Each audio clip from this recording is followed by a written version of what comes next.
બહુ વિચારીશ નહીં. મારા બાપુ કહે છે બહુ વિચારીએ તો બીમાર પડાય. તું પણ સૂઈ જા. હા.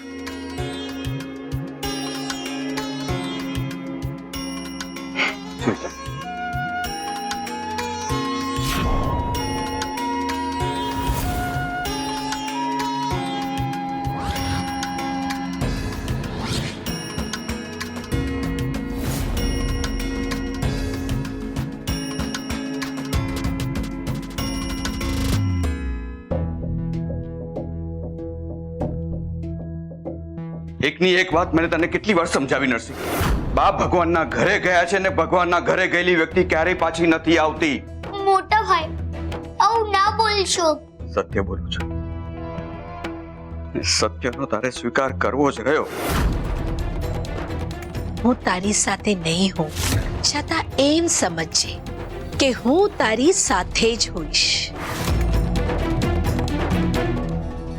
બાના ગયા પછી બંને છોકરાઓ બહુ જ દુઃખી થઈ ગયા છે.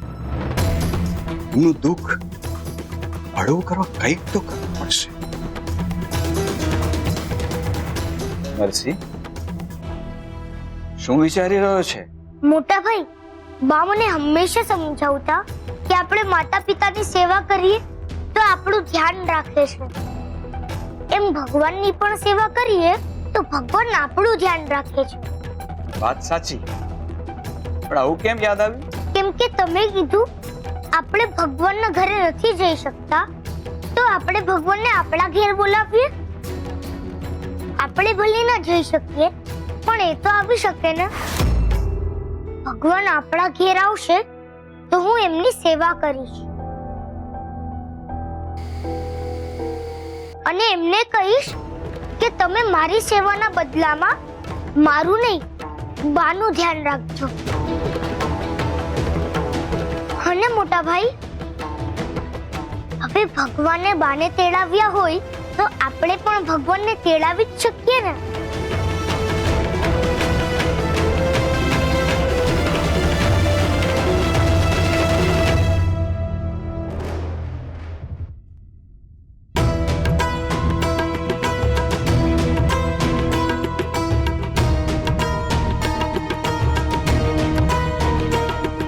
મને ઊંઘ નથી આવતી. મને પણ ઊંઘ નથી આવતી.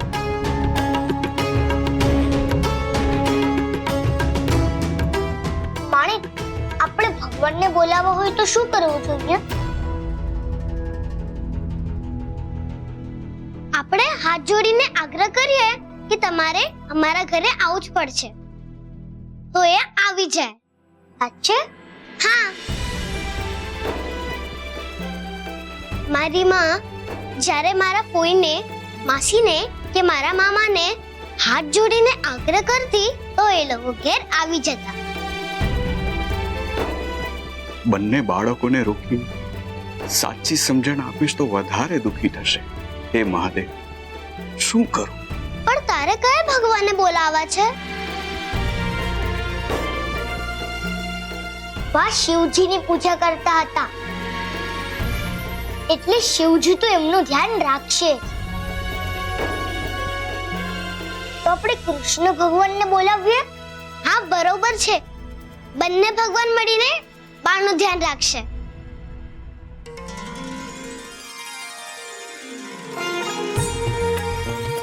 હે કાનુડા, હું તમને આગ્રહ કરું છું તમે અમારા ઘેર પધારો.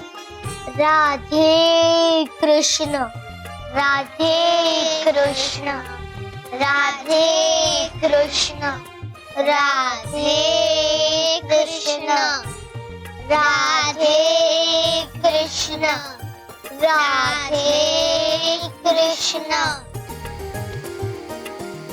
બાળકની નિર્દોષતા જોઈને મને પણ ઘણી વખત બાળક થઈને રહેવાનું મન થાય છે. રાધે રાધે કૃષ્ણ. સાચે કોઈ નીતિ નિયમ નહીં, કોઈ મર્યાદા નહીં કે કોઈ કપટ નહીં, માત્ર ને માત્ર નિર્દોષતા. હવે શું કરશો? નરસિંહ તરફથી તમને તમારા જન્મદિવસના ઉત્સવનું આમંત્રણ આવ્યું છે.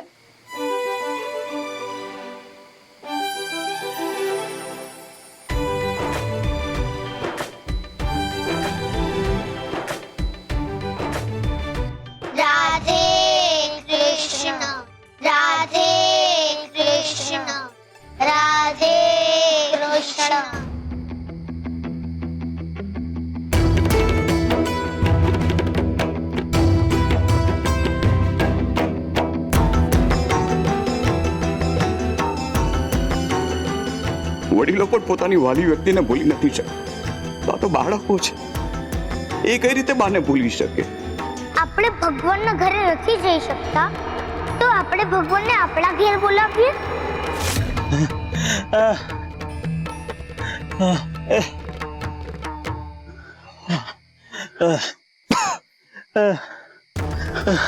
શું થયું ભાઈ?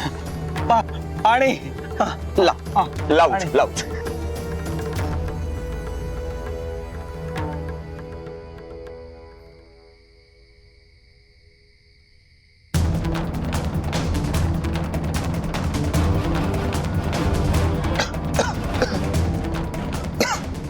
સારું લાગે છે ભાઈ? હા. આ ગામના નથી લાગતા તમે? ના, હું બાજુના ગામનો છું. મારું નામ જેણો છે. આ પરમ દિવસે જન્માષ્ટમી છે ને, તો કાનુડાની મૂર્તિ બનાવવાની છે. એટલે આ માટી લઈને બીજા ગામે જતો હતો અને ત્યાં જ મુવા ફેર શેડા ને આયા જ પડી ગઈ. અને આ થાપામાં અટાણે જવાય એવું લાગતું નથી, પણ જાવું તો જોહે. નહીં તો આ કાનુડાની મૂર્તિ કોણ બનાવતું? સંભાળીને જો જેણાભાઈ, આ કાનુડાએ બનાવેલું શરીર સાજું નહીં રહે તો મૂર્તિ કેવી રીતે બનાવશો? તમે એક કામ કરો, મારે ત્યાં આરામ કરો અને મંદિરેથી ગાડા ઉપડે છે, તમે બેસીને જતા રહેજો, હું તમને બેસાડી દઈશ, વહેલા પહોંચી જશો. આવો આવો, ચલાશે ને? ઉભા રહો. આવો, સંભાળ.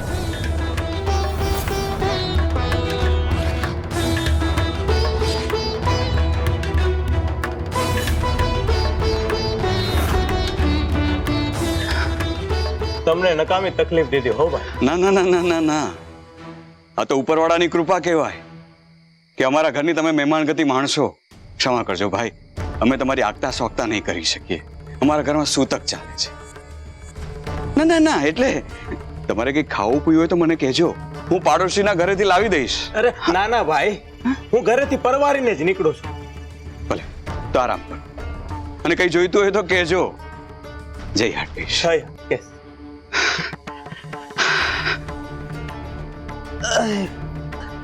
ઉપરવાળાની કેવી લીલા છે.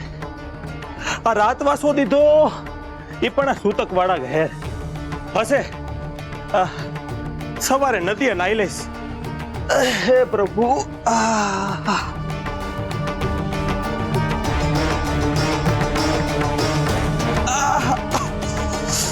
હે કૃષ્ણ.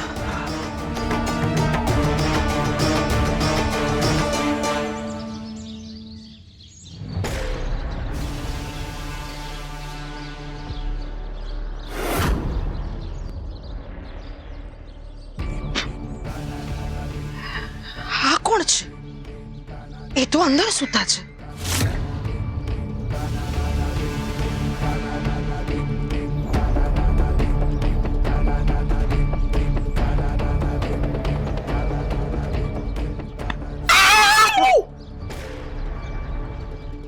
હું શું ભાભી?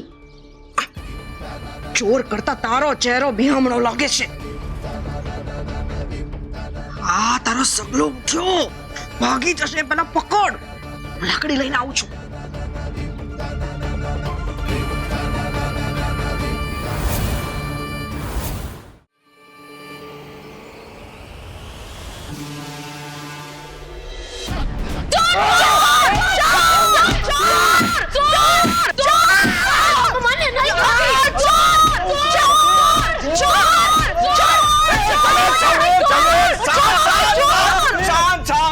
પેલા જુઓ તો ખરા કોણ છે.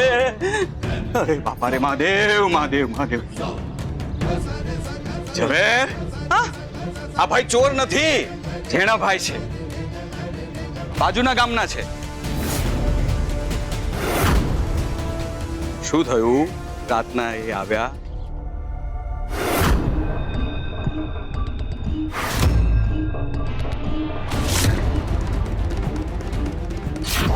સમજ્યા? તમને વાગ્યું તો નથી ને ભાઈ? અરે ના, અરે આ ગોદડીએ તો ગોવર્ધન પર્વતનું કામ કર્યું છે. અજાણ્યા માણસને આશરો થોડી અપાતો હશે. કોઈ ચોર ડાકુ હોય ને ઘર લૂંટીને જતો રહેતો? ઝવેર, આ બેનની વાત સાચી છે ભાઈ. એ માણસના ચહેરા ઓળખી શકાય પણ એમના મન ના ઓળખી શકાય. હાલો ત્યારે હું જાઉં છું, બહુ મોડું થાય. ભલે જય હમીશ. ભાઈ હા. અને સાંભળો, મંદિરે જજો, ગાડું ત્યાંથી તમને મળી જશે. બેસાડવાની ના પાડે કોઈ, મારું નામ આપો. ભલે, તમારો ખૂબ ખૂબ આભાર ભાઈ.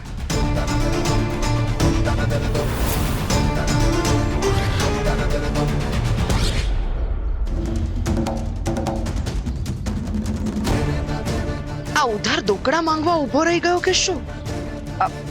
શું થયું ભાઈ? તમે તો જતા હતા ને? ભાઈ, આ તમે મને આશરો આપ્યો ને એટલે હું પણ તમને કંઈક દેવા માંગુ છું. આ માટીમાંથી કાનુડાની મૂર્તિ બનાવવાની છે ને, તો થોડી માટી આપી શકું? પણ તો પછી તમારી કાનાની મૂર્તિ નાની બનશે ને? અરે કાનાની મૂર્તિ નાની બનશે, એનું મન થોડું નાનું બનશે બેટા. નરસિંહ, જા. આ માટીનું અમે શું કરશું? લાડવા?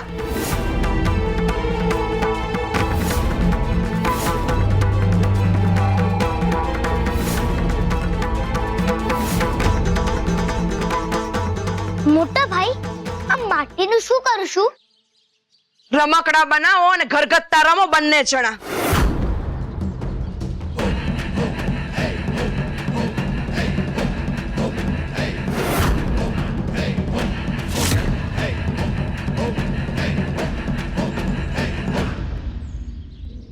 એટલું તો સમજાઈ ગયું કે તમે નરસિંહના ઘર સુધી જવાનો માર્ગ શોધી લીધો છે.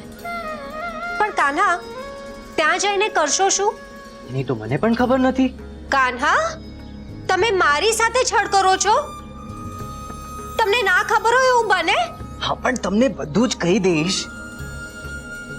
જે ઘટના થવાની છે એનો આનંદ ક્ષીણ થઈ જશે.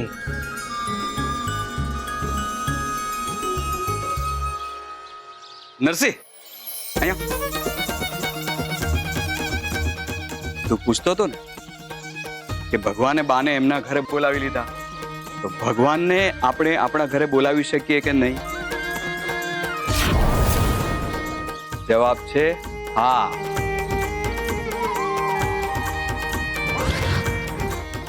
પણ એ કેવી રીતે મોટા ભાઈ? જો, આવતીકાલે જન્માષ્ટમી છે, તો તું અને માણેક બંને ભેગા મળીને આ માટીમાંથી કાનુડાની મૂર્તિ બનાવો અને પૂજા કરો. એટલે અમે કાનુડાનો જન્મદિવસ ઉજવીએ? મારી માં અને બાપુ પણ ઉજવે છે. ભલે, તમે લોકો પૂજા કરજો.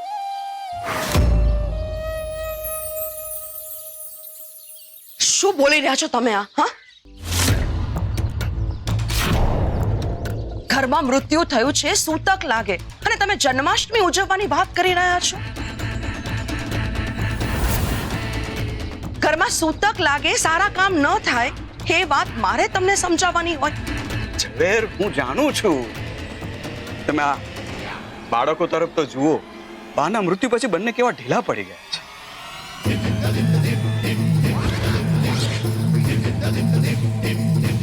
તો શું એમના માટે કંઈ પણ કરવાનું?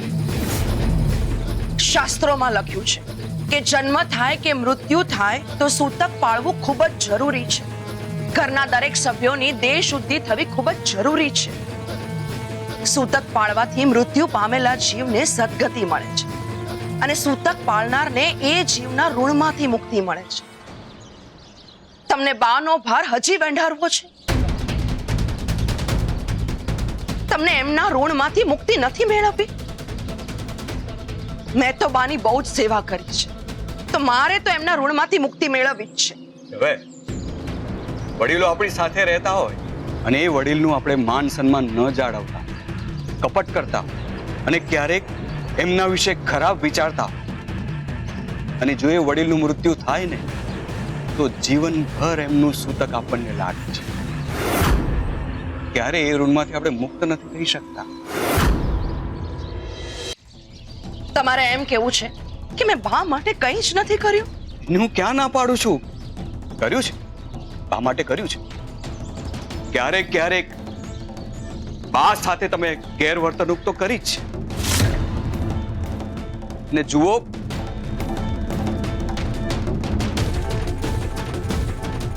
અત્યારે જૂની વાતોને ઉખેડવાનો કોઈ અર્થ નથી. ઝવેર, તમે તો જાણો જ છો કે બાના સૂતક વિશેના શું વિચાર. બા કહેતા હતા કે સૂતક એટલે શુદ્ધિકરણ, અને આ શુદ્ધિકરણ માત્ર દેહનું નહીં, મનનું પણ કરવું જોઈએ. મનમાંથી રાગ, દ્વેષ, છળ, કપટ, અહંકાર, ઈર્ષા, આ બધી બદીઓનું શુદ્ધિકરણ કરવું જ જોઈએ.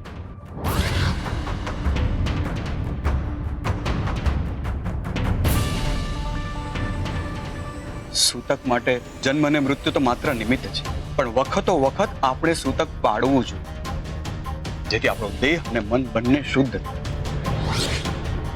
હા, બાળકો તો નાના છે, એમનું મન શુદ્ધ છે, પવિત્ર છે. એ લોકોને શુદ્ધિકરણની શું જરૂર છે? હા, બાના મૃત્યુનો આઘાત લાગ્યો છે, પણ આ આઘાતમાંથી બહાર આવવાનો માર્ગ એક જ છે, ભક્તિનો માર્ગ. બા તો હંમેશા કહેતા ને કે મન જ્યારે તમારું દુઃખી હોય ને ત્યારે ભાવથી ભગવાનની ભક્તિ કરે, મન આપોઆપ દુઃખ મુક્ત થઈ જશે. અને બાળકો ભગવાનની ભક્તિ કરશે તો આ આઘાતમાંથી મુક્ત થશે. અને બની શકે કે ભક્તિ કરતા કરતા જન્મ અને મૃત્યુનો ખરો અર્થ પણ એ લોકોને સમજાય. કારણ કે એક તરફ બાનું મૃત્યુ તો બીજી તરફ ભગવાન કૃષ્ણનો જન્મદિવસ.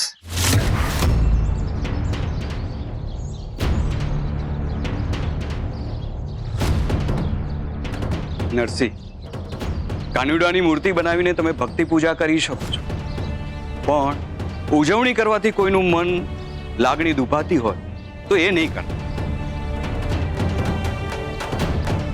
ભાવથી ભક્તિ પૂજા.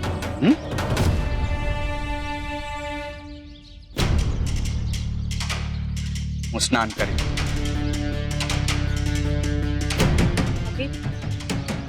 મોટા ભાઈના વિચારો કેટલા સારા છે ને.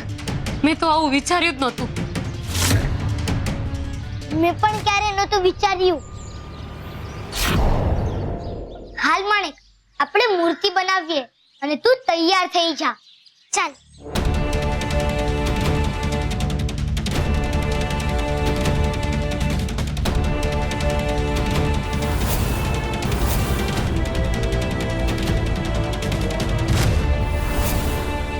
વડીલોએ બનાવેલા રીતિ રિવાજો તોડવાનું પાપ હું આમના માથે નહીં આવવા દઉં. મારે ગમે તે રીતે આ લોકોને રોકવા જ પડશે.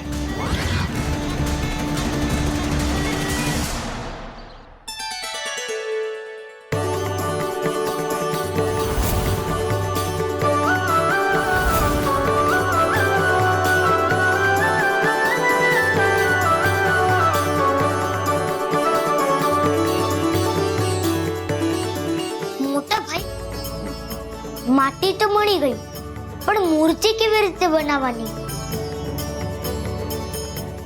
કેટલી મોટી બનાવવાની મને કઈ સમજાતું જ નથી. મને પણ. પાઠશાળામાં ગુરુજી ચિત્ર દોરતા શીખવાડે છે ને? હા. બસ, તો જે રીતે ચિત્ર બનાવે છે એ રીતે મૂર્તિ બનાવો.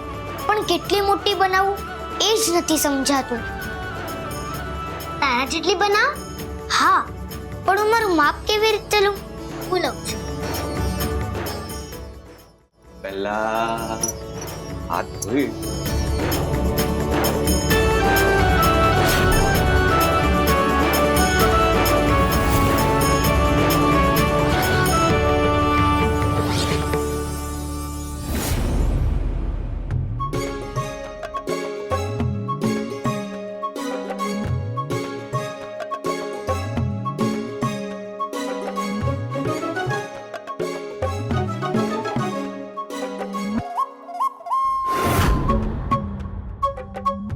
મૂર્તિ બનાવવાની ખુશીમાં બંને એવા તલ્લીન થઈ ગયા કે બાના મૃત્યુનો આઘાત પણ ધીમે ધીમે વિસરવા લાગ્યો. બસ, મારા માટે તો આ જ સૂતક અને આ જ શુદ્ધિકરણ.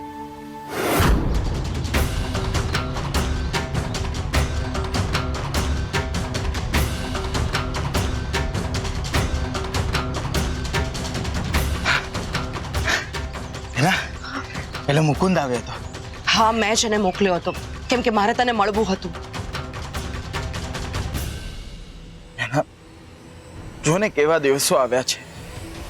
મારી સગી બેનાને મને આમ ઘરની બહાર મળવું પડે છે. નાટક બંધ કર ભૈલા, અને હું જે કહું છું એ કાન ખોલીને સાંભળ. તારા બનેવીએ છોકરાઓને જન્માષ્ટમીની પૂજા કરવાની પરવાનગી આપી છે. શું? પણ ઘરમાં તો સૂતક છે ને બેના. એ બધી ચર્ચા થઈ ગઈ છે. મેં તારા બનેવીને સમજાવ્યા એટલે એમણે છોકરાઓને જન્માષ્ટમી ઉજવવાને બદલે પૂજા કરવાનું કીધું છે. બેના એ પણ તો ખોટું કહેવાય ને. હા, પણ આપણે શું કરી શકીએ? શું ગામવાળાને ખબર પડી જશે તો આપણે બહુ મોટી ઉપાધિમાં મુકાઈ જઈશું.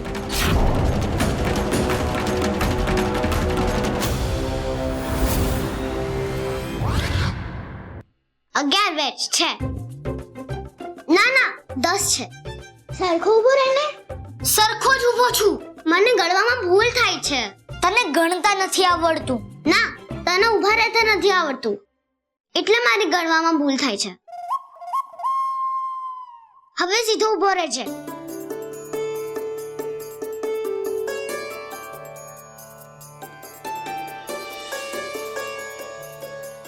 આઠ વેચ છે. આટલી વેચની મૂર્તિ કેવી રીતના બનાવીશું? આપણી પાસે એટલી માટી જ નથી. આપણે નાની જ મૂર્તિ બનાવીએ એટલે માપ લેવાની જરૂર નથી.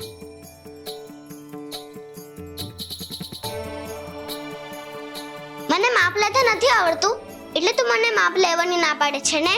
હા, પણ હું માપ લઈશ.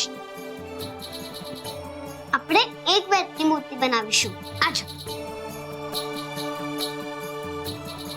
ભલે એમ પણ તું મારી વાત માનવાની નથી એટલે આપણે એક વેચની મૂર્તિ બનાવીએ. તારે કેટલી વેચની મૂર્તિ બનાવી છે?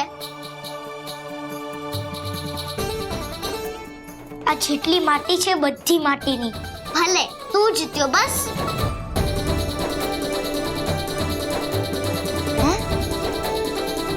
ભલે.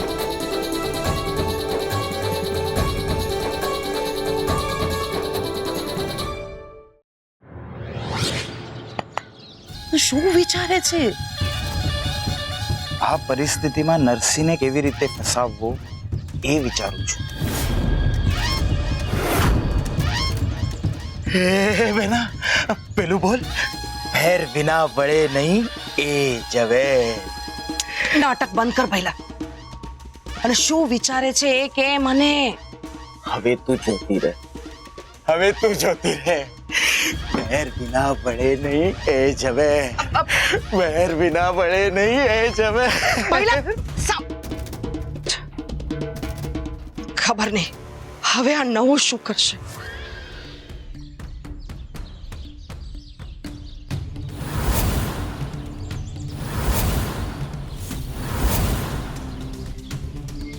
ભાઈ હાથ ધર, પ્રસાદ લે.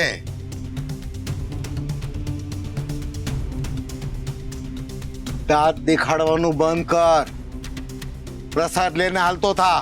પૂજારી બાપા, તમે કાલે પણ મારા પ્રશ્નનો જવાબ નહોતો દીધો. હું તારી જેટલો નવરો નથી કે તારા બધા પ્રશ્નોનો જવાબ આપતો ફરું. સમજ્યો? કહો ને પૂજારી બાપા. બોલ, હું પૂછું છે? તમે જ કહો છો ને, આપણે રાખના રમકડા. હમ. તો ભગવાને જ્યારે માણસા ઘડ્યા હશે સૌથી પહેલા એનું કયું અંગ બનાવ્યું હશે? મૂર્ખ છો. ભગવાને સૌથી પહેલા ધર્મ ઘડ્યો હશે, પછી માણસને ઘડ્યો હશે. એટલે સૌથી ઉપર તો ધર્મ જ કહેવાય. સમજો? પૂજારી બાપા, પૂજારી બાપા, પૂજારી બાપા, આ જીવનને શું થયું? પૂજારી બાપા, આ જીવન પ્રસાદ ખાવા હાટું હળી કાઢતો આવે છે. પૂજારી બાપા, પૂજારી બાપા, પૂજારી બાપા, પૂજારી બાપા, ગામમાં અનર્થ થવાનો છે.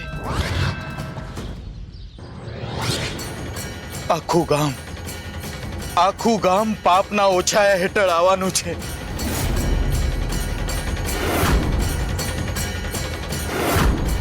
ગભરાશો નહીં, આ જીવન છે. ઘસરકો થાય ને તોય ઘાનું નામ આપે એમાંનો છે. પૂજારી બાપા, આ પાપીને તમે મંદિરમાં પ્રવેશવા કેમ દો છો? જોયું, વાત અગત્યની હોત તો પહેલા વાત કે મારા નામની માળા ન જપત. કા પૂજારી બાપા, બરાબર ને? તું મૂંગો મને થોડીક વાર. જીવન, તું બોલ. પૂજારી બાપા, હવે હું તમને જે ખબર આપવાનું છું એ સાંભળીને તમે રાતા પીળા થઈ જશો. જીવન, મુદ્દાની વાત કર. શું થયું છે? પેલો નરસિંહ કૃષ્ણ જન્મોત્સવની ઉજવણી કરવાનો છે.